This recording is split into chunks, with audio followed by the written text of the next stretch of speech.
अध्यक्ष उपदा डिग्री महाविद्यालय उपदा बालेश्वर आज इंग्राजी नववर्ष 2025 उपलक्षे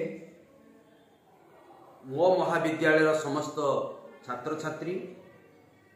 विगत दिन में जो माने महाविद्यालय उत्तीर्ण हो जाइछंती आज दिन में से विभिन्न क्षेत्र में कर्मरत समस्त नूतन वर्ष अभिसर समस्त को हार्दिक अभिनंदन जनवा सहित से शुभकामना करी भविष्य जीवन को उज्जवलमय करने जगतर नाथ जगन्नाथ निकट में प्रार्थना जनाई से चलापथ को कुसुमित करिवार एवं भविष्य जीवन को सफलतार आगे नहीं राष्ट्र गठन में मुख्य भूमिका ग्रहण करिवार शुभकामना करने सह ए महाविद्यालय कार्यरत समस्त अध्यापक अध्यापिका कर्मचारी शुभकामना ए अंचल विकास सहित आम महाविद्यालय विकास केमिति आगू गति करि समस्त शुभकामना करी मोर वक्तव्य शेष करुछि। जय जगन्नाथ जय जगन्नाथ जय जगन्नाथ।